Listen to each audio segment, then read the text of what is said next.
அனைவருக்கும் வணக்கம். இப்போ ஜிஎஸ்டியில் வாடகைக்கு ஜிஎஸ்டி நிறைய பேர் நிறைய கன்ஃபியூஷன் இருக்காங்க. ஸோ இப்போ எதுக்கு ஜிஎஸ்டி வரும் அப்படிங்கிறத கொஞ்சம் சிம்பிளாக பார்க்குறது. ஒரு குடியிருப்புக்காக கட்டப்பட்ட ஒரு வீடு. இந்த வீட்டுக்கு பில்டிங் ஓனர் ரிஜிஸ்டர் பண்ண அப்படின்னா, கட்டடத்தின் ஓனர் 20 லட்சத்துக்குள்ள இருக்கார் அப்படின்னா அவரை ரிஜிஸ்டர் பண்ணல. அந்த வாடகைக்கு இருக்கிற நபர் ரிஜிஸ்டர் பண்ணல, அவங்க சொந்த வீட்டுக்கு குடியிருக்காங்க அப்படின்னா ஜிஎஸ்டி வராது. அதே போல் பில்டிங் ஓனரும் ரிஜிஸ்டர் பண்ணல, ஆனால் அந்த வாடகைக்கு இருக்கிறவர் ஜிஎஸ்டி வச்சிருக்கார், ஆனால் அந்த வீட்டில் அவருடைய வீட்டு குடியிருப்பாக நீங்கள் பயன்படுத்தினாலும் ஜிஎஸ்டி வராது.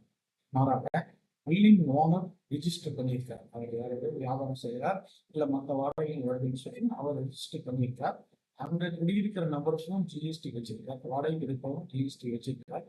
இருந்த போதிலும் அந்த வீட்டை அவருடைய சொந்த பர்பஸ் யூஸ் பண்ணாலும் ஜிஎஸ்டி வராது.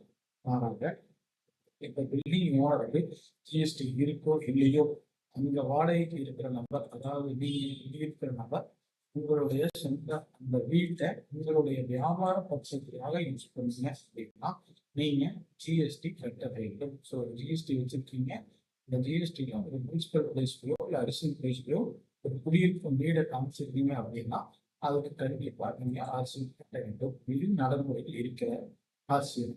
இப்பொழுது புதிதாக 54 ஜிஎஸ்டி கவுன்சில என்ன சொல்லி வராங்கன்னா, ஒரு கமர்ஷியல் பில்டிங்ல பில்டிங் ஓனர் ரிஜிஸ்டர் பண்ணல, அங்க இருக்கிற டெனண்டும் ரிஜிஸ்டர் பண்ணல, ஆனா அது பிசினஸ் யூஸ் பண்ணாங்கன்னா அப்ப ஜிஎஸ்டி வராது.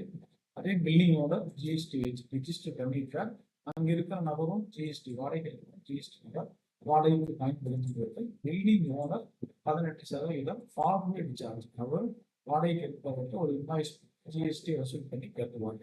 அதே மாதிரி பில்டிங் ஓனர் ரிஜிஸ்டர் பண்ணியிருக்கார், வாடகைக்கு இருக்கிறவர் ஜிஎஸ்டி இல்லை அப்படின்னா உங்க பிசினஸ் கட்டடமா இருக்கிற பட்சத்தில் அப்பவும் பில்டிங் ஓனர் தான் 18% உங்கள்கிட்ட வசூல் பண்ணி கட்ட வேண்டும். இப்போ புதிதாக சொன்ன மாற்றம் என்னன்னா, அந்த கட்டணத்தின் ஓனர் ரிஜிஸ்டர் பண்ணல, ஆனா அங்க இருக்கிற நபர் ஜிஎஸ்டில ரிஜிஸ்டர் பண்ணியிருந்து அதை பிசினஸ்க்கு பயன்படுத்தும் போது இந்த நோட்டிபிகேஷன், இந்த மாற்றம் எப்போ நோட்டிபிகேஷனா வருதோ அந்த தேதியிலிருந்து 18% ஆர்சியமாக நீங்கள் வியாபாரம் செய்யும் நபர்கள் கட்ட வேண்டும். இதுதான் ஒரு ஜிஎஸ்டி வாடகைக்கு இருக்கிற மாற்றங்கள். தேங்க்யூ.